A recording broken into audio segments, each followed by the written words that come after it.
నమస్తే నాగేశ్వర్ గారు. ఈ కాకినాడలో డిప్యూటీ సీఎం హోదాలో పవన్ కళ్యాణ్ పర్యటించిన తర్వాత ఈ అరబిందో ఇష్యూ వైఎస్ఆర్ కాంగ్రెస్ పార్టీకి తలనొప్పిగా మారింది సార్. భయపెట్టి బెదిరించి వాటాల్ని లాగేసుకున్నారు కాకినాడ సీపోర్టు, అలాగే సెజ్లోని 3,609 కోట్లు అని చెప్పేసి ఆల్రెడీ ఒక కేసు నమోదైంది సార్. A1గా వైవి సుబ్బారెడ్డి కుమారుడు ఉన్నారు, A2గా విజయసాయిరెడ్డి, A3గా విజయసాయిరెడ్డి అల్లుడు ఉన్న పరిస్థితి. సో శరత్ చంద్రారెడ్డి. సో ఇది వైఎస్ఆర్ కాంగ్రెస్ పార్టీకి తలనొప్పిగా మారిన పరిస్థితి.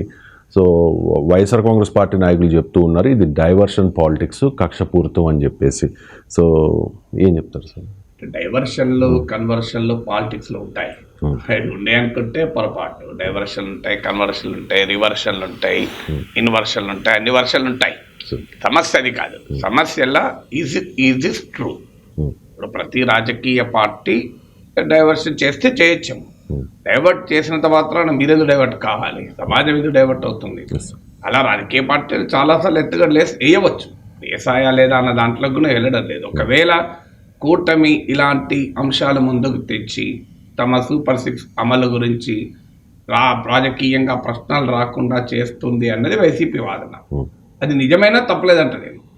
నిజమైనా అది తప్పులేదు అన్నాడు కన్నా కరెక్ట్ వర్డ్ ఏంటంటే సహజమే అంట. పాలిటిక్స్లో పొలిటికల్ పార్టీలు ఆ పని చేస్తూనే ఉంటాయి, డైవర్షన్ చేస్తూనే ఉంటాయి. డైవర్షన్ చేయకుండా ఎలా ఉంటాయి? మహాభారత యుద్ధం తీసుకోండి, ఎన్నిసార్లు డైవర్షన్ ఉంది. మీకు ద్రోణాచార్యుని అంతం చేసేందుకు అశ్వత్థామ అథ అని గట్టిగాని మెల్లగలేదా? అది డైవర్షన్ పాలిటిక్స్ కాదా? ధర్మరాజు డైవర్షన్ పాలిటిక్స్ చేశారు కదా. తర్వాత మీకు అభిమన్యుని పద్మవ్యూహం పన్నినప్పుడు ద్రోణాచార్యుడు ఏమని చెప్తాడు దుర్యోధనునికి? ఈ పద్మవ్యూహాన్ని చేయించగలిగే శక్తి నా ప్రియ శిష్యుడైన అర్జునుడికి మాత్రమే తెలుసు. అందువల్ల మీరు అర్జునుడిని కనుక దూరం తీసుకెళ్ళిపోతే నేను పద్మవ్యూహం పన్ని ధర్మజ భీమనకుల సహదేవుల్ని బందీలుగా చేసి నీకు బహుమానంగా ఇస్తాను అని చెప్తాడు ద్రోణాచార్యుడు. అప్పుడు అర్జునుడిని చాలా దూరం తీసుకెళ్ళిపోతాడు. అది డైవర్షన్ కాదా? అది డైవర్షన్ పాలిటిక్సే కదా. భీష్మాచార్యుని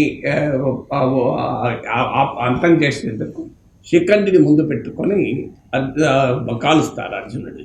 మరి అది శిఖండి ముందు ఉంటే, అంటే ఆడామగా కాని వ్యక్తి ముందుంటే తాను బాణము వాడాలని భీష్ముని ప్రతిజ్ఞ. సో భీష్ముడు బాణం వాడకుండా చేసి అర్జునుడు భీష్మాచార్యుని దెబ్బతీయలేదా? అది డైవర్షన్ పాలిటిక్స్ కాదా? 4వ ఉదాహరణ చెప్తాను. పద్మవ్యూహం పన్నినప్పుడు సైంధవుని ముందు పెడతారు. సైంధవుడు అరణ్యవాసంలో ద్రౌపదిని మోహించి భీమార్జునుల చేత దెబ్బతింటాడు.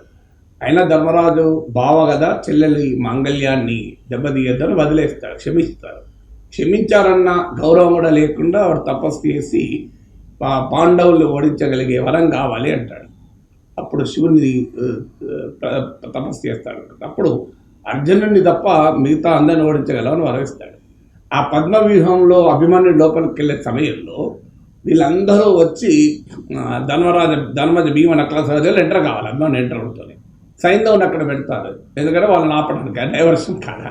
ఇప్పుడు మీకు మహాభారత యుద్ధంలోని ఇన్ని డైవర్షన్ పాలిటిక్స్ చెప్పాను నేను. సమకాలీన భారతంలో డైవర్షన్ ఉండదా రవిశంకర్? డైవర్షన్లు ఉంటాయి. సమస్య ఏంటంటే మీరు ప్రజల సమస్యల మీద డైవర్ట్ చేయరు, కానీ ఇక్కడ డైవర్షన్ ఉందా లేదా అన్న దానికన్నా కన్వర్షన్ ఉందా లేదా అన్నది ముఖ్యం. ఏంటా కన్వర్షన్? అంతకుముందు ఓనర్ ఎవరు? కేవీ రావు అనుకుంటారు. సో ఆయన నుంచి 10% మాత్రమే చెల్లించి పొలిటికల్ పవర్ ఉపయోగించి ఓనర్షిప్ చేంజ్ అయింది అన్నది ఆరోపణ. ఈ ఆరోపణ నిజమా కాదా చెప్పాలి. ఈ ఆరోపణ చాలా సీరియస్ ఆరోపణ. ఇక్కడ నిజంగానే జరిగిందా లేదా అని నేను ఆథెంటిక్గా చెప్పలేను. నేను I cannot take a stand. జరిగిందని చెప్పలేను, జరగలేదని చెప్పలేను. కానీ కార్పొరేట్ ప్రపంచంలో ఇలాంటి ఇన్సిడెంట్ జరుగుతూనే ఉంటాయి. కార్పొరేట్స్ ప్రాపర్టీ డిస్ప్యూట్స్లో కూడా బలం ఉన్నవాడు, ఇప్పుడు భూముల్లో జరుగుతుంటుంది రియల్ ఎస్టేట్ రంగంలో, బలహీనుని రకరకాల ప్రభావాలు చేసి భూమి తీసుకోవడం అనేది చాలా సందర్భాల్లో జరుగుతుంది. అలాగే కార్పొరేట్ రంగంలో కూడా మీకు పెద్ద example Naveen Mumbai airport. GVK వారు అదానికి అమ్మనంటే అదాని కొనాలి అనుకుంటే అమ్మనప్పుడు సిబిఐ ఈడీ రైడ్ జరుగుతాయి జీవీకే పైన. ఆ రైడ్ జరిగినాక అంగీకరిస్తారు. దీన్ని జీవీకే వాళ్ళు ఖండించాక తప్పదు కనుక ఖండించారు. వాళ్ళు కూడా ప్రభుత్వం ఎప్పుడైనా మారినప్పుడు ఏం మాట్లాడతారు. ఇప్పుడు అదే ప్రభుత్వం ఉంది కనుక ఇప్పటి వరకు ఖండిస్తూ వచ్చారు. కేవీ రావు కూడా జగన్మోహన్ రెడ్డి ప్రభుత్వం ఉన్నప్పుడు ఎందుకు బయటికి రాలేదు, అంత భయపడాల్సిన అవసరం ఏంటి అనే ప్రశ్న ఉత్పన్నం అవుతుంది. కానీ బిజినెసెస్లో ఏమవుతుందంటే ఏవో లూప్ హోల్స్ ఉంటాయి, ప్రభుత్వం ఆ లూప్ హోల్స్ని ఎక్స్ప్లాయిట్ చేస్తుంది అనేటువంటి అనుమానం కూడా ఉండవచ్చు. అందువల్ల ఇలాంటి ఎగ్జాంపుల్స్ ఇప్పుడు మీకు ముంబైలో ఉన్న ఎయిర్పోర్ట్ విషయంలోనే ఉంది, అదాన్ని టేక్ ఓవర్. మీకు అదంతా గంగవరం పోర్ట్ గురించి ఇప్పుడు మాట్లాడతలేరు. కూటమి నేతలు కూడా ఓన్లీ కాకినాడ గురించే మాట్లాడుతున్నారు, చాలా తెలివి. ఎందుకంటే కాకినాడలో అదాన్ని లేడు, జగన్మోహన్ రెడ్డి ఉన్నారు. జగన్మోహన్ రెడ్డి మద్దతుదారులైన విజయసాయి రెడ్డి, వైవి సుబ్బారెడ్డిల మీద ఆరోపణలు కనుక బ్రహ్మాండంగా కాకినాడ ఎయిర్పోర్ట్ చుట్టూ రాజకీయం నడుస్తుంది. కానీ మరి గంగవరం పోర్టు చుట్టూ ఎందుకు నడవదు? నేను చాలా ఉదాహరణ చెప్పాను. గంగవరం పోర్టులో 2000 ఎకరాల భూమి ఇచ్చినందుకు నాకు గుర్తున్నంత వరకు, సబ్జెక్ట్ టు కరెక్షన్, 10% వాటా రాష్ట్ర ప్రభుత్వానికి ఉంటే కేవలం 600 కోట్లకి ఇచ్చేసారు. ఆంధ్రప్రదేశ్ దగ్గర 600 కోట్ల డబ్బులు లేవా? ఒకటి అసలు 600 కోట్లు కాదు, 6000 కోట్లు కూడా ఇవ్వకూడదు. ఎందుకంటే పోర్టులో నీకు వాటుంటే, పోర్టులు స్ట్రాటజిక్ అసెట్స్. వాస్తవంగా Gangavaram port Visakha steel plant కావాలి. అసలు విశాఖ స్టీల్ ప్లాంట్కు రాకుండా చేయడమే మొదటి తప్పు. సో విశాఖ స్టీల్ ప్లాంట్ రాకుండా గంగవరం పోర్టును ప్రైవేట్ వారికి ఇవ్వడమే విశాఖ స్టీల్ ప్లాంట్ను దెబ్బతీసే కుట్రలో భాగం. పోనీ అది జరిగింది, గంగవరం పోర్ట్ వచ్చింది. గంగవరం పోర్టులో రాష్ట్ర ప్రభుత్వానికి 10% వాటా ఉంటే క్రిటికల్ మూమెంట్లో రాష్ట్ర ప్రభుత్వం అవసరమైన వ్యూహాత్మకంగా వ్యవహరించడానికి వీలవుతుంది. ఉదాహరణ ఏంటంటే, విశాఖ స్టీల్ ప్లాంట్ గంగవరం పోర్టుకు బొగ్గు ఇంపోర్ట్ చేస్తుంది. ఆ క్లియరెన్స్ ఛార్జెస్ ఏదో అంటారు, ఆ ఛార్జెస్ కట్టకు క్యాపిటల్ లెక్క కట్టకపోతే గంగవరం పోర్టు నుంచి బొగ్గు నిలిపేశారు. బొగ్గు నిలిపేసి Visakha steel ప్లాంట్కు raw material supply ఆగిపోయింది కూడా. సో అదో పెద్ద సమస్య. అప్పుడు అక్కడే ఉంటే ఎక్స్ట్రా ఛార్జెస్ కట్టాలి, తీసుకుందామంటే డెలివరీ చేసుకుందామంటే పేమెంట్ ప్రాబ్లం. ఇలాంటి ఉదాహరణలు జరిగినప్పుడు రాష్ట్ర ప్రభుత్వం వ్యూహాత్మక అసెట్ అయితే అందులో పార్ట్నర్షిప్ ఉంటే ఇన్వాల్వ్ అయ్యడానికి అవకాశం ఉంది. అందువల్ల 600 కోట్లు కాదు, 6000 కోట్లు కూడా ఇవ్వదు. పోనీయండి, ఇచ్చారనుకుందాం, మాకు అవసరం లేదు ఆ వాటాను. 2000 ఎకరాల భూమి గంగవరం పోర్టు భూమి కేవలం 600 కోట్లు అవుతుంది. కామన్ సెన్స్ కూడా చెప్తుంది కాదని. ఎకరం 3 కోట్లు, ఎకరం 1 కోటైనా 2000 కోట్లు కదా. సో ఒక్కొక్క 30 లక్షలు అవుతుందా? 30 లక్షలకు గంగవరం దగ్గర ల్యాండ్ ఇప్పిస్తా అని ఎవరైనా చెప్తే 10 ఎకరాలు కొంటారని చాలామంది ముందుకు వస్తారు. సో హైదరాబాద్లో ఒక అపార్ట్మెంట్లో ప్లాట్ అమ్ముకుంటే అలా 10 ఎకరాలు 30 లక్షలకి ఇప్పిస్తారా? ఎవరైనా చెప్పండి. సో అందువల్ల ఇప్పుడు గంగవరం పోర్టు గురించి ఎందుకు మాట్లాడారు? ఇప్పుడు ఖచ్చితంగా ఈ ఆరోపణ, కాకినాడ పోర్టు పైన ఆరోపణ పైన విచారణ జరగాల్సిందే. ఎందుకంటే ఒక ప్రైవేటు వ్యక్తి నుంచి మరో ప్రైవేటు వ్యక్తికి బలప్రయోగం ద్వారా జరిగిందని ఇప్పుడు ఆ సంబంధిత పాత ఓనర్ కేసు పెట్టాడు. ఇది రాష్ట్ర ప్రభుత్వ ఆరోపణ కాదు, పొలిటికల్ ఆరోపణ కాదు.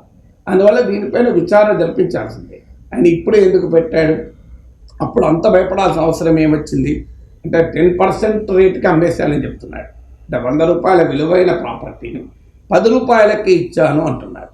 దేశంలో జగన్మోహన్ రెడ్డి ఆంధ్రప్రదేశ్లో పాలించవచ్చు, భారతదేశం ఉంది, ఇంకా భారతదేశంలో చట్టబద్ధ పాలన ఉంది, న్యాయ వ్యవస్థ ఉంది, మీడియా ఉంది, సివిల్ సొసైటీ ఉంది. మరి అంత ఒత్తిళ్ళు వచ్చినప్పుడు ఎందుకు మాట్లాడలేదు? ఏ కారణాన మాట్లాడలేదు? ఏ లూప్ హోల్స్ ఉండడం వల్ల మాట్లాడలేదా? నిజంగా లేదంటే ఇప్పుడు నా ల్యాండ్ ఎవరైనా తీసుకుంటా అని చెప్పమనండి, దమ్ముంటే నేను ఉతికి ఆరేస్తా. నాకున్న ప్లాట్ ఎవరన్నా ఎంత ఇన్ఫ్లుయెన్స్, ముఖ్యమంత్రి కానీ ఉతికి ఆరేస్తా మీరు కావాలంటే. సో అందువల్ల ఎందుకు ప్రజాస్వామ్యం అంత సులభం కాదు, ఎంత బలమైన వాడైనా సులభం కాదు.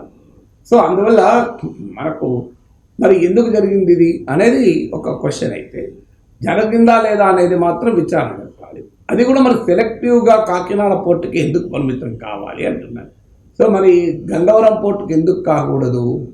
దీనికి ఆన్సర్ ఉండాలి కదా. సో అందువల్ల ఇప్పుడు అరవిందో ఓనర్షిప్లో ఉంది కనుక ఈ పోర్టు అందుకనే పవన్ కళ్యాణ్ అక్కడికి వెళ్ళాడా? అసలు ఆ రేషన్ బియ్యం సంగతి అది పక్కకు పోయింది. ఇప్పుడు రేషన్ బియ్యం పక్కకు పోయి కార్పొరేట్ ఒక ప్రైవేట్ ఆస్తి బలవంతాన జగన్మోహన్ రెడ్డి దగ్గరికి వారు తీసుకున్నారు అన్న దగ్గర వచ్చింది. Yes. ఇప్పటిదాకా రేషన్ బియ్యం ఇష్యూ అది పక్కకు పోతుంది కదా, మరి దాని సంగతి ఏంటి? రేషన్ బియ్యం పట్టుకున్నారన్నారు. రేషన్ బియ్యం పట్టుకున్న తర్వాత ఎవరిని అరెస్ట్ చేశారు, ఎవరి మీద కేసు పెట్టారు, ఎవరికి తెలియదు.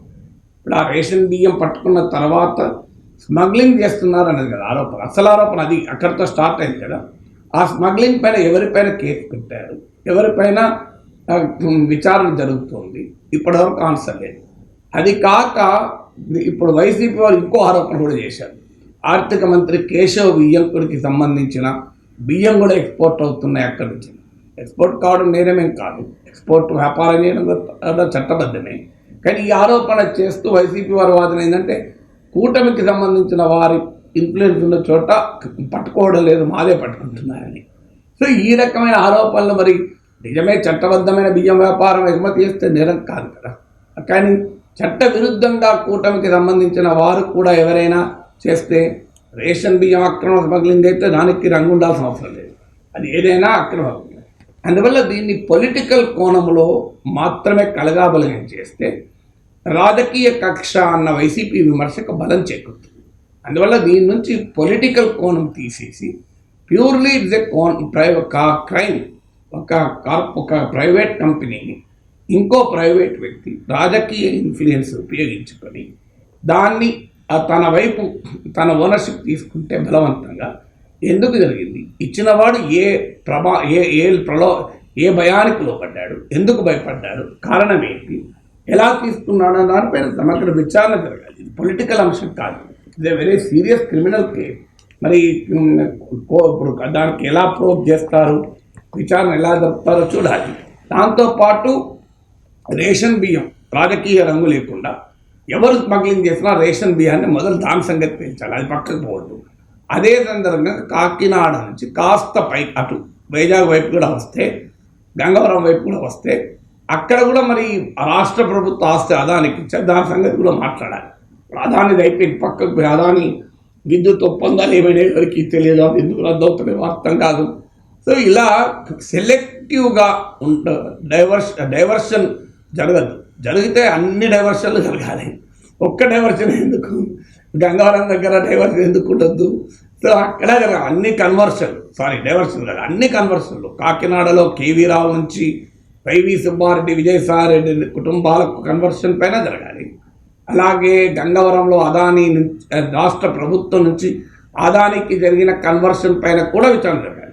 ఈ కన్వర్షన్లు పొలిటికల్ యాంగిల్ బట్టి కన్వర్షన్లు ఒక దానిపైన జరిగి ఇంకో దానిపైన జరగక డైవర్షన్ అయితే చేయకూడదు. ఇక నెక్స్ట్ ఢిల్లీలో పొల్యూషన్ ఏ రకంగా ఉందో చూస్తూ ఉన్నాం కదా సార్. భారత్లోనే టాప్ పొల్యూటెడ్ సిటీల్లో ఢిల్లీ ఒకటి. సో అక్కడ పొల్యూషన్ ఎక్కువైపోయింది కాబట్టి ఆ పొల్యూషన్లో పార్లమెంట్ సమావేశాలు జరిగితే అది సభ్యుల పనితీరు మీద ఎఫెక్ట్ చూపిస్తుంది కాబట్టి దక్షిణాదిలో పార్లమెంట్ సమావేశాలు నిర్వహించండి అని చెప్పి వైఎస్ఆర్ కాంగ్రెస్ పార్టీ ఎంపీ గురుమూర్తి డిమాండ్ సార్. సో ఇలా చేస్తే దేశ సమగ్రత మరింత పెరుగుతుంది అనేది ఆయన కామెంట్. దక్షిణాదిలో జరపాల్సిన అవసరం ఉందంటారు. అంటే పొల్యూషన్ ఒకటే కాదు, నేను కూడా చూశాను ఆ మొత్తం లెటర్. పొల్యూషన్ అనేది ఒక డైమెన్షన్ చెప్పారు, అసలు డైమెన్షన్ పొల్యూషన్ కాదు. అసలు డైమెన్షన్ ఏంటంటే మన దేశంలో ఈ నార్త్ సౌత్ అనే డివైడ్, వనరుల పంపిణీ విషయంలో, ఫైనాన్స్ కమిషన్ నిధుల విషయంలో జనాభా నియంత్రించిన సౌత్ ఇండియా నష్టపోతుంది అనే వాదన ఆల్రెడీ మొదలైంది. సౌత్ ఇండియన్ ఫైనాన్స్ మినిస్టర్ల సమావేశాలు జరిగాయి, ప్రభుత్వాల సమావేశాలు జరిగాయి. సౌత్ ఇండియన్ చీఫ్ మినిస్టర్ నిరసన తెలుపుతున్నారు. సిద్ధరామయ్య నిరసన తెలిపాడు, విజయన్ నిరసన తెలిపాడు. మన తెలుగు రాష్ట్రాల్లోమో రాజకీయ అవసరాలను బట్టి ఒకసారి రియాక్ట్ అవుతారు, ఒకసారి రియాక్ట్ కాదు. రాష్ట్ర ప్రయోజనాల కన్నా మన దగ్గర రాజకీయ ప్రయోజనాలు ఎక్కువ. సో ఈ రాజకీయంగా తమకు కేంద్రంలో ఉన్న వారితో ఉన్న సంబంధాలను బట్టి ఒకసారి రియాక్ట్ అవుతారు, ఒకసారి రియాక్ట్ కాదు. కానీ తమిళనాడు, కేరళ, కర్ణాటక వాళ్ళు చాలా కాలంగా రియాక్ట్ అవుతున్నారు, ఇది మాకు భారీగా నష్టం జరుగుతుంది అని. నేను ఇదివరకు గతంలో కూడా మీకు ఈ సౌత్ ఇండియన్ స్టేట్స్ అన్నీ కలిపి తమిళనాడు, కేరళ, ఆంధ్రప్రదేశ్, తెలంగాణ, కర్ణాటక ఈ 5 రాష్ట్రాలకు కలిపి ఇచ్చిన కేంద్ర నిధులు కూడా ఉత్తరప్రదేశ్ కన్నా తక్కువ. సో ఈ వివక్ష పైన ఆల్రెడీ వివాదం ఉంది. ఇది కాక ఇప్పుడు డీలిమిటేషన్ అంటూ జరిగితే ఇప్పటికే పొలిటికల్గా మార్జినలైజ్ ఉన్న సౌత్ ఇండియాలో 130 సీట్స్, మీకు ఒక్క యూపీ బీహార్లో కలిపితే 120 సీట్స్.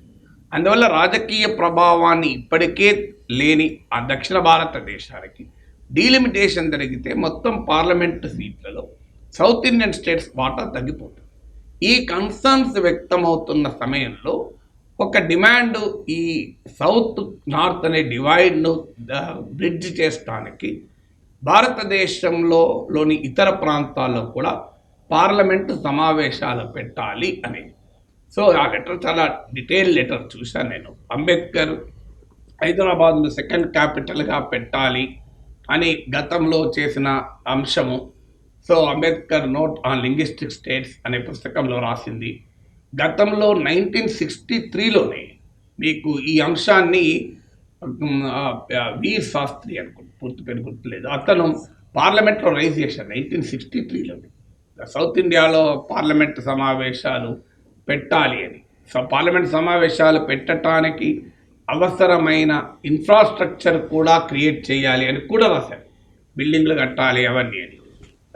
తర్వాత మీకు 1968 అనుకుంటాను, 63లో మెన్షన్ చేశాడు ప్రకాష్ వీర్ శాస్త్రి అనుకుంటాను, మొత్తం అయితే వీర్ శాస్త్రి. సో ఆ తర్వాత 1968లో దానికి ఒక ప్రైవేట్ మెంబర్ బిల్లు కూడా పెట్టారు పార్లమెంట్లో. ఏది సౌత్లో పార్లమెంట్ సమావేశాలు మ్యాండేటరీగా ఏర్పాటు చేయాలి. ఆ తర్వాత ఈ ప్రైవేట్ బిల్లు పెట్టిన వ్యక్తితో పాటు మరికొంతమంది ప్రముఖ పార్లమెంటేరియన్లతో కమిటీ కూడా వేశారు. ఆ కమిటీ విచారణ జరిపి ఇది సాధ్యం కాదు, అవసరం లేదు అన్న నిర్ణయానికి వచ్చింది. అందువల్ల దీనికి చాలా హిస్టరీ ఉంది. ఇప్పుడు అంబేద్కర్ సెకండ్ క్యాపిటల్గా హైదరాబాదు ఏర్పాటు చేయాలి అనే ప్రతిపాదన చేయడము, పార్లమెంట్లో 1960స్లోనే సౌత్లో కూడా పార్లమెంట్ సెషన్స్ పెట్టాలి అన్న ప్రతిపాదన రావడంతో పాటు చాలా కాలంగా సుప్రీంకోర్టు బెంచ్ మీరు సౌత్లో పెట్టాలి, హైదరాబాద్లో పెట్టాలన్న డిమాండ్ కూడా ఉంది. ఎందుకంటే మీరు సుప్రీంకోర్టు ఆఫ్ ఇండియా కేసులను చూస్తే ఏ హైకోర్టు నుంచి సుప్రీంకోర్టుకు ఎక్కువ కేసులు పోతున్నాయి అని మీరు గణాంకాలు కనుక తీస్తే మీకు ఢిల్లీ సమీపంలో ఉన్న స్టేట్స్ పంజాబ్, హర్యానా ఈ రాష్ట్రాల నుంచి కేసులు ఎన్ని వెళ్తున్నాయి, south Indian states Tamil Nadu high court, Andhra Pradesh high court, Telangana high court, Kerala high court నుంచి ఎన్ని వెళ్తున్నాయని చూస్తే చాలా క్లియర్గా నార్త్ ఇండియన్ స్టేట్స్ నుంచి హైకోర్టుకి ఎక్కువ, ముఖ్యంగా ఢిల్లీ పరిసర ప్రాంతాల్లో ఉన్న రాష్ట్రాల హైకోర్టుల నుంచి సుప్రీంకోర్టు కేసులు ఎక్కువ వెళ్తున్నాయి. అంటే access to the apex court, అత్యున్నత న్యాయస్థానానికి వెళ్ళడంలో కూడా సుప్రీంకోర్టు ఢిల్లీలో ఉండడం కూడా ఒక కారణము అన్న వాదన ఉంది. అందువల్ల సుప్రీంకోర్టు బెంచ్ పెట్టాలి అన్న డిమాండ్లు కూడా ఉన్నాయి. అందువల్ల ఇది కేవలము కాలుష్యం అనే యాంగిల్లో కాకుండా ఇంత హోలిస్టిక్ నేపథ్యము దీనికి ఉన్నమాట నిజం. అయితే పార్లమెంటు సమావేశాలే కాదు, కొన్ని రాష్ట్రాలు అసెంబ్లీ సమావేశాలు, ఇప్పుడు జమ్మూ కాశ్మీర్ లాంట్లో సమ్మర్ క్యాపిటల్, వింటర్ క్యాపిటల్ ఉంటారు. సో అసెంబ్లీ సమావేశాలు కూడా ఒక ప్లేస్లో జరగదు. అఫ్కోర్స్ ఇది వైసీపీ ఎంపీ అడిగే వరకు మళ్ళీ 3 రోజులు గుర్తొస్తాయి మనకు. సో కానీ ఈ డిమాండ్లు ఎందుకున్నాయంటే ఒక సెన్స్ ఆఫ్ ఇన్వాల్వ్మెంట్ ఉండాలి మాకు అని. అయితే అప్పుడు 1960స్లో ఇష్యూ వచ్చినప్పుడు ఆ వేసిన కమిటీ నిర్ణయానికి వచ్చి ఫైనల్గా పార్లమెంటు సమావేశాలు పెట్టడం చాలా logistic challenges, logistic nightmare. Parliament సమావేశాలు పెట్టడం అంటే ఏదో 543 మంది ఎంపీలు వచ్చి కూర్చొని మాట్లాడడమే ఉండదు కదా, చాలామందికి తెలియదు. పార్లమెంట్ సమావేశాలు అంటే ఏమున్నది, 543 మంది ఎంపీలు వచ్చి మన హైదరాబాద్లో ఉన్న అసెంబ్లీ బిల్డింగ్లో కూడా కూర్చొని మాట్లాడుకోవచ్చు కదా, మాట్లాడుకోవచ్చు, పెద్ద హోటల్లో కూడా మాట్లాడుకోవచ్చు, ఏమున్నది. కానీ అది కాదు. నేను ఇప్పుడు శాసన మండలిలో 8 ఏళ్ళు ఉన్నాను కనుక నేను ప్రత్యక్షంగా చూశాను. ఒక ప్రశ్న అడిగితే మొత్తం డిపార్ట్మెంట్ ఎవ్రీథింగ్ కింద నుంచి పైదాకా వస్తుంది. ఒక చిన్న క్వశ్చన్, ఉదాహరణకు నేను విశ్వవిద్యాలయాల బడ్జెట్ పైన ఒక ప్రశ్న అడిగినప్పుడు యూనివర్సిటీస్ వైస్ ఛాన్సలర్లు, తర్వాత రిజిస్ట్రార్లు, ఉన్నత విద్యాశాఖ principal secretary, council for higher education chairman, vice chairman, వారి సంబంధిత అధికారులు ఇంతమంది వచ్చి ఉన్నారట. నేను అడిగింది ఒక ప్రశ్న 5 నిమిషాల్లో ఉంటుంది, ఆ ప్రశ్న ఆన్సర్ అయిపోతుంది. కానీ ఇంతమంది ఎందుకు వచ్చి ఉంటారు అంటే మళ్ళీ సదరు సభ్యుడు ఏదైనా అడిగితే మంత్రి తత్తరపడకూడదు. అది మంత్రి ఆన్సర్ చెప్పడానికి అవసరమైన సమాచారాన్ని ఇవ్వగలగాలి. అందువల్ల ఎనీ క్వశ్చన్ వస్తే మీకు కంప్లీట్గా పైనుంచి కింది దాకా మొత్తం టీం వస్తుంది. మీరు ఆదిలాబాద్లో ఒక ఇరిగేషన్ ప్రాజెక్ట్ మీద ప్రశ్న అడిగారు అనుకోండి, మీకు ఇరిగేషన్ ప్రిన్సిపల్ సెక్రటరీ నుంచి మొదలుకొని ఇరిగేషన్కి సంబంధించిన ఏఈల వరకు ఆదిలాబాద్లో పనిచేసే అసిస్టెంట్ ఇంజనీర్ వరకు రావాల్సిందే.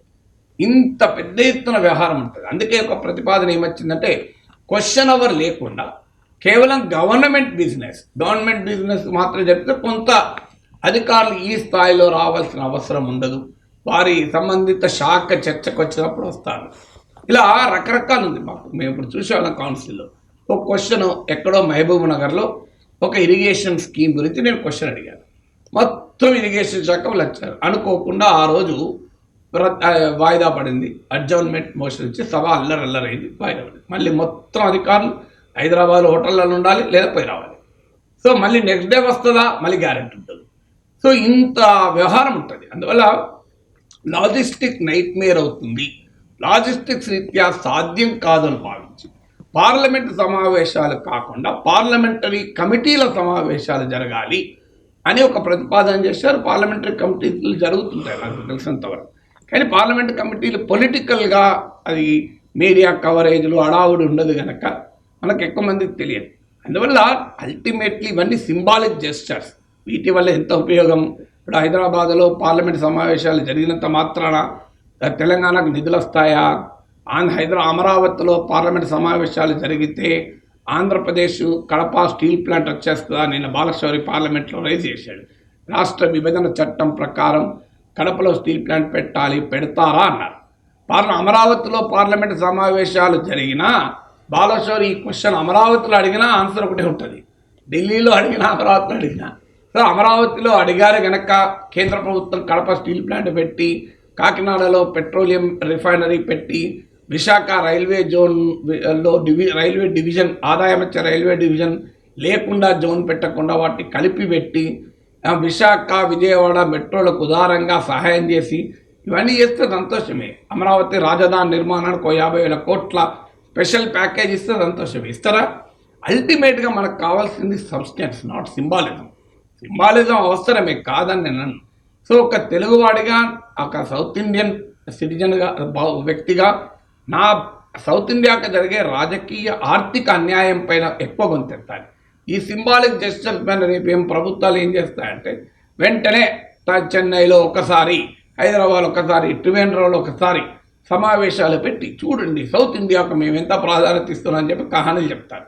మాకు కావాల్సింది ఈ పార్లమెంట్ సభ్యుల ఇక్కడ ముచ్చట పెట్టడం కాదు. ఢిల్లీలోనే జరగని అని పార్లమెంట్, కానీ ఆ పార్లమెంట్లో సౌత్ ఇండియాకి న్యాయం జరగాలి.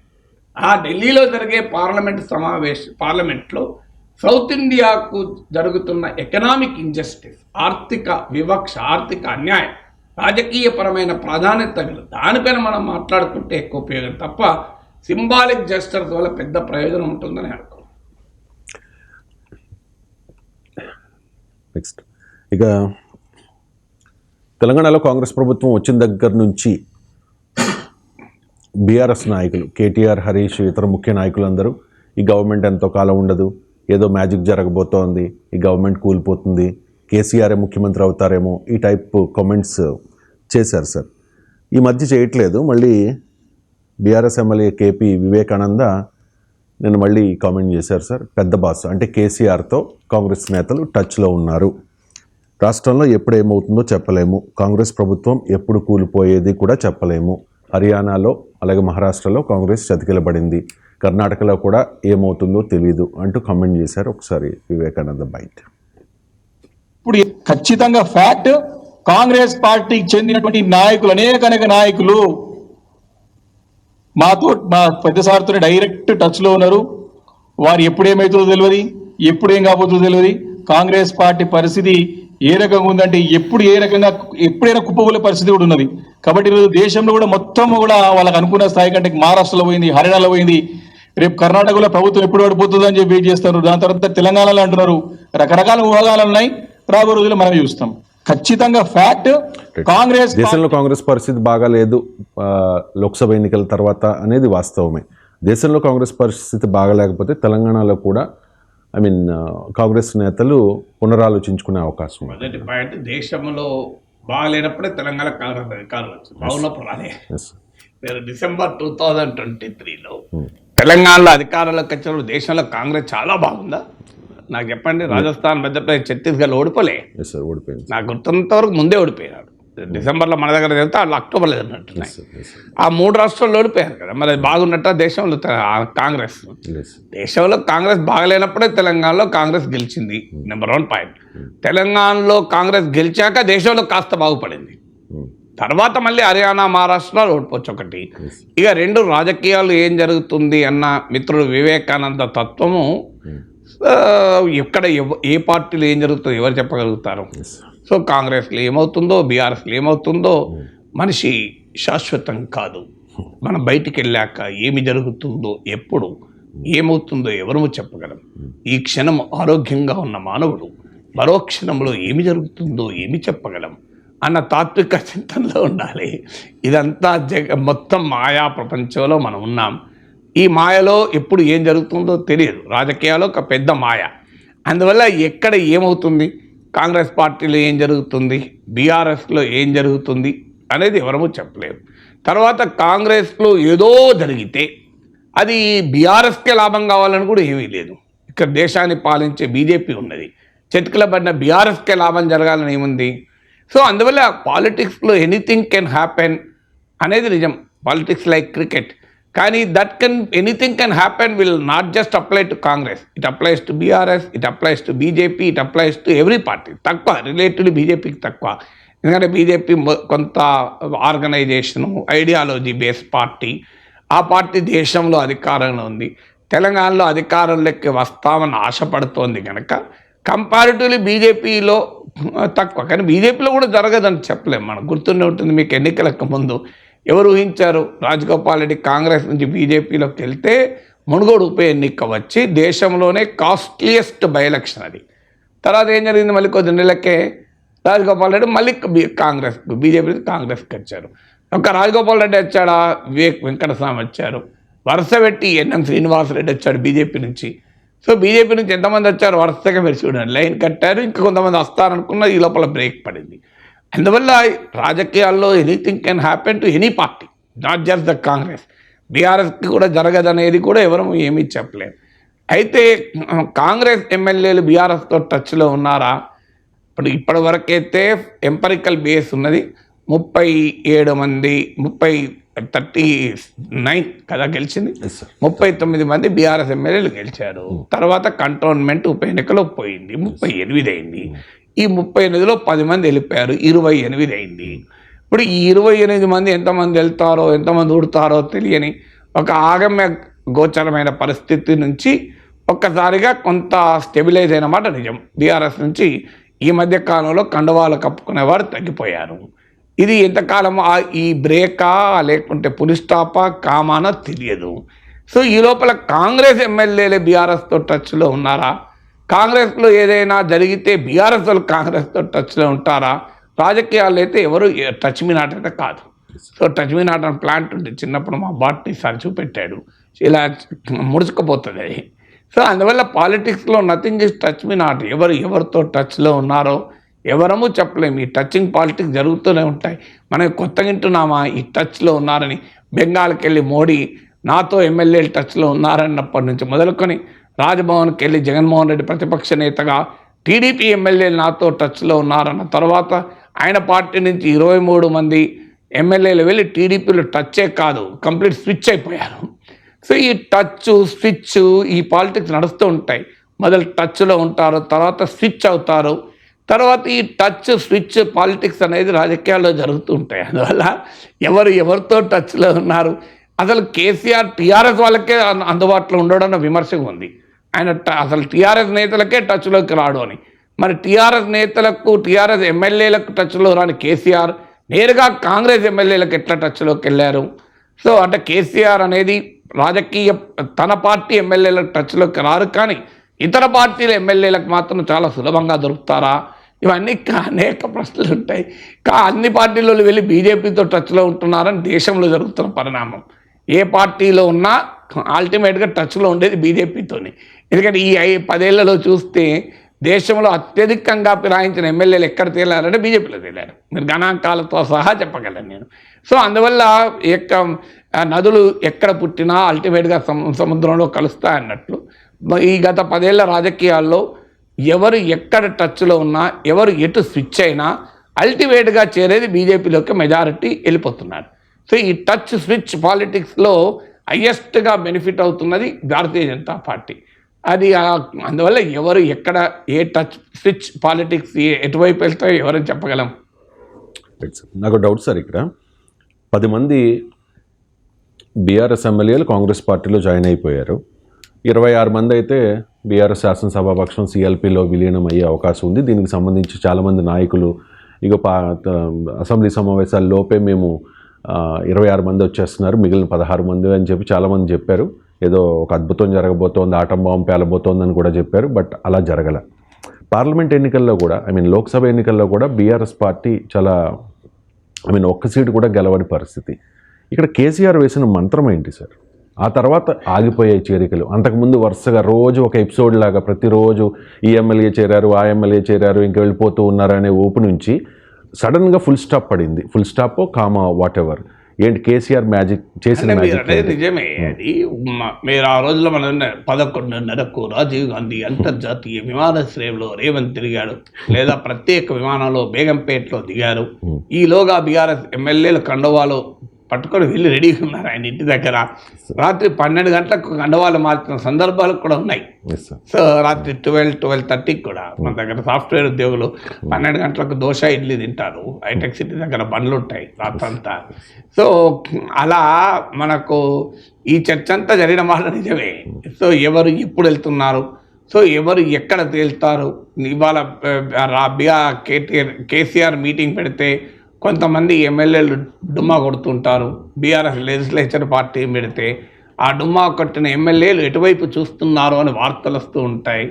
సో అసలు బీఆర్ఎస్ ఖాళీ అవుతుంది, ఎవడు మిగిలడు అన్నారు. అకస్మాత్తుగా అయితే ఆగిపోయింది. అది మంత్రమా ఏమైంది తెలియదుగా ఆగిపోయింది.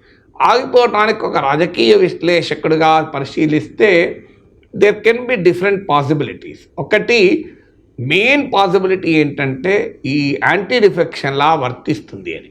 ఇప్పుడు సమస్య ఏంటంటే ఇప్పటి వరకు మన దగ్గర రాజకీయ పార్టీలు ఈ మెర్జర్ ప్రొవిజన్, యాంటీ డిఫెక్షన్ లాలో ఉన్న మెర్జర్ ప్రొవిజన్ను వక్రీకరిస్తూ రాజకీయ పార్టీలు ఈ ప్రయత్నాలు ప్రోత్సహిస్తున్నాయి. వాస్తవంగా నేను చాలాసార్లు చెప్పాను, ఆ మెర్జర్ నిబంధన ఇప్పుడు బీజేపీ పార్లమెంట్ రాజ్యసభలో చేసిన, గతంలో కేసీఆర్ చేసిన, చంద్రబాబు నాయుడు చేసిన, జగన్ చేసిన, కేసీఆర్ ఇప్పుడు కాంగ్రెస్ చేసిన, it's a totally wrong interpretation. ఈ రాంగ్ ఇంటర్ప్రిటేషన్ ఏంటి అంటే మెర్జర్ ఇంతమంది ఎమ్మెల్యేలు వెళ్ళిపోతే ఈ పార్టీ శాసనసభాపక్షం విలీనమవుతుంది. ఎక్కడ ఒరిజినల్ పార్టీ విలీనం కాకుండా శాసనసభాపక్షం విలీనం కాదు. ఇది యాంటీ డిఫెక్షన్ లాకు రాంగ్ ఇంటర్ప్రిటేషన్. ఇది కోర్టులో ఉంది, కానీ ఈ పని జరుగుతున్నది. అందువల్ల 26 మంది ఎమ్మెల్యేలు మొత్తం 38 కనుక 2/3 అంటే 26 మంది ఎమ్మెల్యేలు కనుక వస్తే కాంగ్రెస్ పార్టీలోకి పార్టీ ఫిరాయింపు నిరోధక చట్టం రాదు. ఈ ప్రమాదం కాబట్టి 26 మంది అంటే చాలా ఎక్కువ, మామూలు విషయం కాదు. సో 10 మంది వెళ్ళే వరకు ఈ లోపల కోర్టుకు వెళ్ళారు బీఆర్ఎస్ వాళ్ళు. కోర్టుకు వెళ్ళి మణిపూర్ కేసు ఒకటి చూపెడుతూ మణిపూర్ స్టేట్ అసెంబ్లీలో జరిగిన వ్యవహారం పైన ఒక కేసు ఉటంకిస్తూ, చూడండి ఇది ఖచ్చితంగా మీకు యాంటీ డిఫెక్షన్లా వర్తిస్తుంది, బై ఎలక్షన్లు వస్తాయి అని ఒక బలమైన నరేటివ్ బిల్ చేశారు. ఇటీవల హైకోర్టులో లేదు, స్పీకర్ని మేము ఇంత సమయంలోనే తేల్చేయండి అని చెప్పలేము, కానీ ఎట్ ది ఎర్లీ రీజనబుల్ టైంలో చేస్తారని ఆశిస్తున్నాము అని హైకోర్టు తీర్పు చెప్పింది. సో ఈ లీగల్ ఫియాస్కో చూసి బీఆర్ఎస్ ఎమ్మెల్యేలు భయపడ్డారు. ఎందుకంటే లీగల్గా కనుక ఈ నెగటివ్ జడ్జిమెంట్ వస్తే బై ఎలక్షన్లకు పోవాల్సి వస్తుంది. బై ఎలక్షన్లకు పోతే కాంగ్రెస్ పార్టీలో చేరి ఉప ఎన్నికలకు వెళ్తే మళ్ళీ గెలుస్తాము అన్న విశ్వాసం లేదు. సో ఇది మొదటి కారణం. మళ్ళీ గెలుస్తాము అన్న విశ్వాసం లేదు కనుక వాళ్ళు వెళ్ళటానికి వెనకాడారు. సో ఎందుకంటే మళ్ళీ ఎవరు గెలుస్తారు, ఎవరు చెప్పగలుగుతారు బీజేపీ గెలుస్తుందో? ఈ లోపల బీజేపీ వాళ్ళు అన్నారు మేము గెలుస్తాం, వీళ్ళు గెలవాలి ఇక్కడ. సో ఆ రిస్క్ తీసుకోవడానికి రెడీ కాలే. ఎందుకంటే కర్ణాటకలో, మధ్యప్రదేశ్లో కాంగ్రెస్ ఎమ్మెల్యేలు వెళ్ళినప్పుడు మీకు ఉప ఎన్నికలు జరిగితే బీజేపీలోకి వెళ్ళినప్పుడు అందరూ గెలవలే, కొంతమంది ఓడిపోయారు కూడా. సో అందువల్ల ఈ ఈ ఈ అనుమానం ఒకటి one of the main reasons. ఎందుకంటే ఈ యాంటీ డిఫెక్షన్ లాను ఓవర్కమ్ చేసి తాము ఫిరాయించవచ్చు అంటే ఫిరాయించేవారు. ఇక రెండవది ఏమైంది అంటే మీకు ఆప్షన్స్ ఇక్కడ రెండు ఉన్నాయి, కాంగ్రెస్ ఒకటే లేదు. రాష్ట్రాన్ని పాలించే కాంగ్రెస్ ఉంది, దేశాన్ని పాలించే బీజేపీ ఉంది. పొలిటికల్ ఫ్యూచర్ రీత్యా వెళ్తే 2028కి ఏ పార్టీలో వెళ్తే లాభం ఉంటుంది అనే ఒక డైమెన్షన్ వచ్చింది. ఎందుకంటే ఇప్పటికిప్పుడు కాంగ్రెస్లోకి వెళ్ళినా మంత్రి పదవి రాదు, కాంగ్రెస్లోకి వెళ్ళినా ప్రత్యేకమైన ప్రయోజనాలు ఏమి రావు. ఎందుకు వెళ్ళాలి? ఏదన్నా ఒక పదవి కొరకు వెళ్ళాలి, లేదంటే ఏదైనా పెద్ద కాంట్రాక్ట్లకు వెళ్ళాలి. పదవుల కొరకు వెళ్ళడానికి ఇప్పటికిప్పుడు మంత్రి పదవులు ఇచ్చే అవకాశం లేదు, చైర్మన్ పదవులు ఇచ్చే అవకాశం లేదు కూడా. ఎందుకంటే చాలామందికి ఇచ్చారు. ఒక హైదరాబాద్ నుంచి ఎమ్మెల్యేలలో ఒక్కరికి మంత్రి పదవి వచ్చే అవకాశం ఉంటుంది తప్ప మీకు పెద్ద ఎత్తున బీఆర్ఎస్ ఎమ్మెల్యేలు ఇంకో 16 మంది వెళ్తే వాళ్ళలో ఎక్కువ మందికి మంత్రి పదవులు వచ్చే అవకాశం లేదు. పోనీ కార్పొరేషన్ చైర్మన్లన్నా కాంగ్రెస్లోనే బోలెడంతమంది నేతలు ఉన్నారు అకామిడేట్ చేయాల్సిన వాళ్ళు. కాంట్రాక్ట్లకు పదవులకు కూడా కాంగ్రెస్లోనే పుష్కలంగా ఉన్నారు. సో అందువల్ల బీఆర్ఎస్ నుంచి కొత్తగా వెళ్ళినా వీరికి ప్రత్యేకంగా పదవులు పంచే పరిస్థితిలో రేవంత్ రెడ్డి కూడా లేడు. ఇది రెండవ సమస్య. అందువల్ల ఇప్పటికిప్పుడు వెళితే ఏంటి, ఇక పొలిటికల్ ఫ్యూచర్ కొరకు వెళ్దామా అంటే 2028 వరకు కాంగ్రెస్ బలంగా ఉంటుందో, మళ్ళీ బీఆర్ఎస్ బలం పుంజుకుంటుందో, లేదా బీజేపీ ఉంటుందో, ఏబీసీ ఆప్షన్ ఉండగా ఇప్పుడు ఏ దగ్గర ఎందుకు ఆగాలి కాంగ్రెస్ అని చూద్దాం. బీజేపీ, బీఆర్ఎస్ఏ.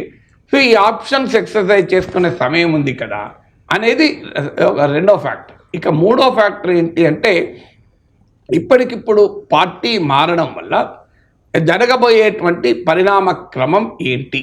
ఎందుకంటే బీఆర్ఎస్ కూడా మళ్ళీ పుంజుకుంటుందా అనే నమ్మకం కలిగింది. ఎందుకంటే అసెంబ్లీలో దెబ్బతిన్నారు, లోక్సభలో భారీగా దెబ్బతిన్న తర్వాత మీరు అపోజిషన్ స్పేస్లో చూస్తే బీజేపీ కన్నా చాలా చురుగ్గా బీఆర్ఎస్ ఉంది ప్రతి అంశం పైన. సో రిమార్కబుల్గా బీఆర్ఎస్ కింద పడింది కాస్త లేసి. అది నిజంగానే ఎలక్టోరల్ ఇన్ఫ్లుయెన్స్ పెరిగిందా లేదా ఇప్పుడే చెప్పలేము. స్థానిక ఎన్నికలు వస్తే తప్ప బలాబలాలు తెలియదు. జిహెచ్ఎంసీ ఎన్నిక ముఖ్యంగా హైదరాబాద్లోనే బీఆర్ఎస్ ఎమ్మెల్యేలు ఎక్కువ మంది ఉన్నారు. కాంగ్రెస్కు కూడా కావాల్సింది హైదరాబాద్ ఎమ్మెల్యేలు. అక్కడేమో జిహెచ్ఎంసీ ఎన్నికలు ఉన్నాయి. సో జిహెచ్ఎంసీ ఎన్నికలు మీకు కీట్రా అవుతుంది. చూడండి, జిహెచ్ఎంసీ ఎన్నికల్లో గనక బీఆర్ఎస్ తుడిచిపెట్టుకుపోయి కాంగ్రెస్ గనక స్వీప్ చేస్తే చాలామంది బీఆర్ఎస్ ఎమ్మెల్యేలు ఉండకపోవచ్చు, కాంగ్రెస్లో వెళ్ళొచ్చు. అందువల్ల జిహెచ్ఎంసీ ఇది టెస్టింగ్ గ్రౌండ్. మీరు స్టేట్ పాలిటిక్స్లో కాంగ్రెస్ వచ్చినా తామున్న ప్రాంతంలో పాలిటిక్స్లో బీఆర్ఎస్ ఉంది. మీకు హైదరాబాద్ మహానగరంలో కాంగ్రెస్ గెలుస్తుంది అన్న నమ్మకం లేకుండా హైదరాబాద్కు చెందిన ఎమ్మెల్యేలు వెళ్ళి కాంగ్రెస్లో చేరుతారా? రాష్ట్ర రాజకీయాలు అనుకూలంగా కాంగ్రెస్కు ఉండొచ్చు, మన మా ఏరియాలో మీరే మళ్ళీ ఎమ్మెల్యేలుగా గెలవాలి కదా.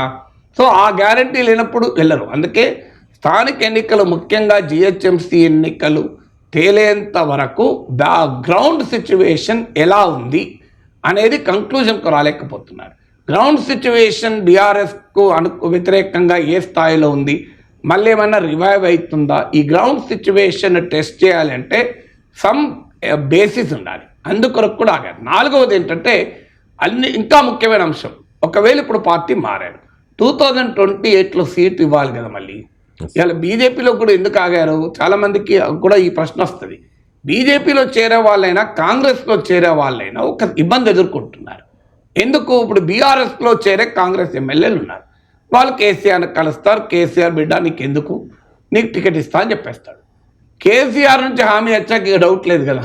ఇప్పుడు కాంగ్రెస్ నుంచి చాలామంది ఎమ్మెల్యేలు వెళ్ళారు, వెళ్ళిన వాళ్ళందరికీ కేసీఆర్ హామీ ఇచ్చాడు నెక్స్ట్ ఎలక్షన్లో మళ్ళీ మీ పార్టీకే సీటు అన్నట్టు ఇచ్చారు కూడా. ఇప్పుడు మీకు భూపాలపల్లి నుంచి గండ్ర వెంకటరమణారెడ్డి మధుసూదనాచార్ని ఓడించి బీఆర్ఎస్లో కాంగ్రెస్ను గెలిచి బీఆర్ఎస్లో చేరాడు. ఎవరికి ఇచ్చారు టికెట్? కేసీఆర్. మళ్ళీ పాత మధుసూదనాచారికి ఇవ్వలే, ఆయన శాసనసభ స్పీకర్గా చేసినా కూడా. ఇప్పుడు వాళ్ళు ఆ శాసన మండలిలో ప్రతిపక్ష నేత వేశాడు తప్ప ఎమ్మెల్యే ఇవ్వలే. మధుసూదనాచారి కొడుకు కూడా దాదాపు తిరుగుబాటు చేసినంత పని చేశాడు, ఆయన ఇవ్వలే, గండ్రకే ఇచ్చాడు. అలాగే మీకు మహేశ్వరంలో సవితా ఇంద్రారెడ్డి తీగల కృష్ణారెడ్డి ఓడించి కాంగ్రెస్ ఎమ్మెల్యేగా గెలిచి బీఆర్ఎస్లో చేరితే ఆమెను మంత్రి చేయడమే కాదు మళ్ళీ ఆమెకే టికెట్ ఇచ్చారు తప్ప తీగల కృష్ణారెడ్డికి ఇయ్యలే. తీగల కృష్ణారెడ్డి వెళ్ళి ఇప్పుడు ఈ మధ్య టీడీపీలో చేరాడు. సో అందువల్ల మీకు ప్రాంతీయ పార్టీలకు అడ్వాంటేజ్ ఏంటంటే అది చంద్రబాబు నాయుడు అయినా కేసీఆర్ అయినా జగన్ అయినా ఒక పార్టీ ఎమ్మెల్యే వెళ్ళి ఆ నాయకుడిని కలిస్తే ఆ నాయకుడు హామీ ఇస్తే దట్స్ ఎండ్, వాళ్ళ కాన్ఫిడెన్స్ అది. ఇక్కడ కాంగ్రెస్లో బీజేపీలో ఎవరు హామీ ఇవ్వాలి? బీజేపీలోనైనా కనీసం అమిత్ షా దగ్గరికి పట్టుకెళ్ళి అమిత్ షా మై దేక్లంగా మై నెక్స్ట్ ఎలక్షన్ ఆప్కో ఇద్దంగా అంటే కొంత నమ్మచ్చు. ఎందుకంటే రాబోయే సమీప భవిష్యత్తులో కూడా దేశ భారతీయ జనతా పార్టీ రాజకీయాలని అమిత్ షానే తిప్పుతాడు, అందరికీ తెలిసింది. కనీసం అమిత్ షా దగ్గర హామీ తీసుకుంటే ధైర్యంగా అన్నా వీళ్ళు చేయొచ్చు. కానీ కాంగ్రెస్లో ఎవరి దగ్గర తీసుకోవాలి? పోయి మల్లికార్జున ఖర్గే అని అడుగుతారు అనుకుందాం. మల్లికార్జున ఖర్గే దేక్లేంగే అంటాడు అనుకో, క్యా దేక్ సక్తే? రేవంత్ రెడ్డి ఇవ్వలేడు, బట్టి విక్రమార్క ఇవ్వలేడు, మల్లికార్జున ఖర్గే ఇవ్వలేడు. పోనీ రాహుల్ గాంధీ దగ్గర పడుకోవచ్చు. రాహుల్ గాంధీ ఇచ్చిన నెక్స్ట్ ఎలక్షన్లో మళ్ళీ రాహుల్ గాంధీ గుర్తుంటుందా? క్యా మై బోలా బోలే క్యా हमारा करगे साहब देख लेंगे अंटाడు ఆయన. वो करगे साहब नहीं देखते, राहुल गांधी नहीं देखते, रेवंत नहीं देख सकते, कौन देखना? ఇది బీఆర్ఎస్ ఎమ్మెల్యేల సమస్య. అందువల్ల కాంగ్రెస్లో చేరాలంటే కాంగ్రెస్ ఎమ్మెల్యేలకే గ్యారెంటీ ఉందో నెక్స్ట్ ఎలక్షన్ ఎవరు వస్తారో అనేది. మీరు కాంగ్రెస్లో ఉన్న ఎమ్మెల్యే ఎవరని అడగండి, నెక్స్ట్ ఎలక్షన్ నువ్వే వెళ్తాడు, ఎవరు వెళ్తారు సార్ మా పార్టీలో ఎవరు ఎప్పుడు వస్తారో ఎవరికి ఇది లేదు. సడన్గా ఎవరో దిగుతారు కాంగ్రెస్ పార్టీలో, ఎవరు ఎందుకు దిగుతారో కూడా తెలియదు. అలాంటి పార్టీ కాంగ్రెస్. మరి ఇప్పుడు చేరితే మళ్ళీ మాకు టికెట్ వస్తుందా? ఎందుకంటే అన్ని చోట్ల ఏం జరుగుతోంది, స్థానికంగా కాంగ్రెస్ నేతలు ఉంటున్నారు, వాళ్ళ నుంచి సివియర్ రెసిస్టెన్స్ వస్తుంది, అంతటా వస్తుంది. ఇప్పుడు మీకు ఉదాహరణ ఆంధ్రప్రదేశ్లో ఆళ్ళ నాని వైసీపీ నుంచి టీడీపీలో చేరుతారని దాదాపు ఫైనలైజ్ అయిపోయింది. నిన్న మొన్న చేరాల్సి ఉండే. ఏం జరిగింది, అక్కడ స్థానిక టీడీపీ నుంచి తీవ్ర వ్యతిరేకత వచ్చింది. మేమేమో 5 ఏళ్ళు ఆళ్ళ నాని చేతిలో అనేక బాధలు పడితే మీరు మళ్ళీ ఆళ్ళ నాని తీసుకొచ్చి మా నెత్తి మీద పెడతారా అని టీడీపీ నేతలు తీవ్రంగా రియాక్ట్ అయ్యారు. ఇప్పుడు వాయిదా పడ్డది, మీకు క్యాన్సల్ కాలే. ఆళ్ళ నానిని చేర్చుకోవాలి, టీడీపీ నేతలను సముదాయించాలి. ఇప్పుడు ఇది ప్రాబ్లం వాళ్ళకు. ఆ ప్రయత్నంలో ఉంది టీడీపీ నాయకత్వం. సో ఇక్కడ కూడా అదే ప్రాబ్లం. గద్వాల మీకు ఎగ్జాంపుల్, గద్వాలలో కృష్ణమోహన్ రెడ్డి వచ్చారు. స్థానిక కాంగ్రెస్ నేతలు ఓడిపోయిన నాయకురాలు అనుకుంటాను, ఓడిపోయిన వారికి కృష్ణమోహన్ రెడ్డికి మధ్య పంచాయతీ. ఎక్కడ దాకా పంచాయతీ? ఈ మధ్య గద్వాల నుంచి నాకు ఫోన్ చేశారు, సార్ ఇక్కడ ఈ బియ్యం కొనుగోలు కేంద్రాలు సార్, వడ్లు కొనుగోలు కేంద్రాలు సాధారణంగా ఏ ఎమ్మెల్యే ఉంటే ఏ పార్టీ నాయకుడు అధికారులు ఉంటే ఆ పార్టీ నాయకుడు సంబంధించిన సెల్ఫ్ హెల్ప్ గ్రూప్స్ సో వారు వడ్ల కొనుగోలు కొందరు ఉంటారు. ఇప్పుడు అక్కడ ఏమవుతుంది, కాంగ్రెస్ పార్టీ నుంచి ఓడిపోయిన అభ్యర్థికి సంబంధించిన కొనుగోలు కేంద్రాలా, లేకుంటే బీఆర్ఎస్ నుంచి ఈ మధ్య వచ్చి మళ్ళీ వెళ్ళిపోయాడా, ఉన్నాడో లేదో, ఏ పార్టీ కాంగ్రెస్లో ఉన్నాడా మళ్ళీ బీఆర్ఎస్లో ఉన్నాడో కూడా అనుమానమే. ఆయనకు సంబంధించిన వాళ్ళని గొడవ నడుస్తుంది, అక్కడ దాకా ఉంటుంది వ్యవహారం. అందువల్ల ఈ బీఆర్ఎస్ ఎమ్మెల్యేలు ఎక్కడైనా కాంగ్రెస్లో చేరితే సివియర్ లోకల్ రెసిస్టెన్స్ కూడా ఉంది. ఈ లోకల్ రెసిస్టెన్స్ వల్ల తమకు ఏ రకమైన సమస్యలు వస్తాయి, మళ్ళీ ఎన్నికల్లో గెలవడానికి ఇది అడ్డమవుతుందా? సో ఇలాంటి అనేక ప్రశ్నలు మిగిలి ఉండడం వల్ల తాత్కాలికంగా ఆగిపోయింది. ఎటువైపు వెళ్తారో ఏమవుతారో తెలియదు. సో అందువల్ల there are significant political reasons ఎందుకు బీఆర్ఎస్ ఎమ్మెల్యేలు ఫిరాయింపులు సడన్గా మీరు అడిగినట్లు బ్రేక్ పడింది అనడానికి కారణాలు ఇవి. Right sir. ఇక ఏదైనా కొత్త విషయాన్ని పరిశీలించాలంటే ప్రయోగశాలలో పరిశీలిస్తాం సార్. కానీ బిల్ గేట్స్ అంటూ ఉన్నారు భారత్ ఒక ప్రయోగశాల అని చెప్పి. హాఫ్మెన్తో పాడ్కాస్ట్ ఇంటర్వ్యూలో ఈ కామెంట్ చేశారు. మరి సాధారణంగా బిల్ గేట్స్ ఇండియా గురించి ఎప్పుడూ పొగుడుతూనే ఉంటారు, ఇండియాతో చాలా ఫ్రెండ్లీగా ఉంటారు. కానీ ఈ కామెంట్ మీద నెటిజన్లు చాలా సీరియస్గా రియాక్ట్ అవుతూ ఉన్నారు సార్. బిల్ గేట్స్ మాట్లాడిన దానిలో తప్పేమన్నా కనిపిస్తుంది సార్? అంటే ఇప్పుడు ఆ పాడ్కాస్ట్లో బిల్ గేట్స్ ఇండియాను పొగిడాడు కూడా, 2 పనులు చేశాడు. ఇండియాను పొగుడుతూనే 20 ఏళ్లలో భారతదేశంలో డ్రమాటిక్గా కూడా పరిస్థితులు మారిపోతాయని కూడా అన్నాడు. So it's a big country అన్నాడు, ఇట్స్ ఎ కాంప్లెక్స్ కంట్రీ అంటూ ఒక్క సెంటెన్స్ ఏమన్నాడంటే ఇండియా యొక్క ఈజ్ ఎ ల్యాబొరేటరీ, ఏదైనా కొత్తది ఇక్కడ ప్రయోగిస్తే ప్రపంచమంతటా ఇది వర్తిస్తుంది. Once it is tested in India it is applied anywhere in the world. అంటే ఏదైనా టెస్టింగ్ గ్రౌండ్గా భారతదేశం ఉంటుంది అని, ఇది ఒక పెద్ద కంట్రీ అని. ఇందులో ప్రయోగశాల అంటే ఏ ప్రయోగం, మంచికి ప్రయోగాలు జరగచ్చు, చెడుకు ప్రయోగాలు జరగచ్చు. ఇప్పటికీ ఈ రకమైన అవుట్రేజ్ రావటానికి బిల్ గేట్స్ ఏ దృష్టితో అన్నాడు అనేది బిల్ గేట్స్ ఎక్స్ప్లెయిన్ చేస్తాడు బహుశా. కానీ ఈ అవుట్రేజ్ రావటానికి కారణం ఏంటంటే ఇండియన్స్ను థర్డ్ వరల్డ్ సిటిజన్స్ను గిన్నీ పిక్స్ లాగా మార్చేస్తున్నారు, ప్రయోగశాలలాగా మారుస్తున్నారన్న విమర్శ ఇప్పటికీ ఉంది. ఇప్పుడు మీకు యూనియన్ కార్బైడ్ నిన్న పేపర్లు వచ్చింది, 40 ఏళ్ల తర్వాత, ఇది అమెరికన్ మల్టీనేషనల్ కంపెనీ, 40 ఏళ్ల తర్వాత కూడా ఇంకా దాని డెబ్రిస్ ఇప్పటికి తీయలేదట. అంటే ఇది మన అమెరికాలో ఇట్లా బిహేవ్ చేయగలరా? ఇప్పుడు యూనియన్ కార్బైడ్ పైన ఆ రోజుల్లోనే విమర్శలు ఏంటంటే అక్కడ వాడిన టెక్నాలజీ ఇక్కడ వాడలేదు అని. అంటే థర్డ్ వరల్డ్ కంట్రీస్ ప్రజల ప్రాణాలు అంటే మల్టీనేషనల్స్కు ఆ రకమైన చిన్న చూపు ఉంటుంది అని. అది ప్రజల పట్ల చిన్న చూపైనా కావచ్చు, అమెరికాలో ఉన్న రెగ్యులేషన్స్ మన దేశంలో లేకపోవడం కూడా కావచ్చు. అందువల్ల అమెరికన్ మల్టీనేషనల్ కంపెనీస్ ఇండియాలో ఈ ప్రయోగాలు జరుపుతాయి. ముఖ్యంగా డ్రగ్ కంపెనీస్ పైన విమర్శలు కూడా ఉన్నాయి. ఇక్కడ క్లినికల్ ట్రయల్స్ స్టాండర్డ్స్ తక్కువ గనక ఇక్కడ క్లినికల్ ట్రయల్స్ భారతదేశంలో జరుపుతూ ఉంటారు. ఇక్కడ ప్రజల ప్రాణాలతో చెలగాటమాడినా ఎవడు క్వశ్చన్ చేయడు. అదే అమెరికాలో ఒక్క మందు వికటిస్తే billions and billions of dollars compensation చెల్లించాల్సి ఉంటుంది. కోర్టులలో మేనేజ్ చేయడము, అధికారులను మేనేజ్ చేయడం కూడా అంత సులభం కాదు. కానీ మన దేశంలో అంత సీరియస్గా ఉంటుందా అనే ప్రశ్న ఉత్పన్నమవుతుంది. మన దేశంలోనే కాదు, థర్డ్ వరల్డ్ కంట్రీస్ అన్నింటిలో కూడా. ఇప్పుడు ఎలక్ట్రానిక్ వేస్ట్ కూడా మీకు థర్డ్ వరల్డ్ కంట్రీస్లోనే డంప్ చేస్తూ ఉంటారు.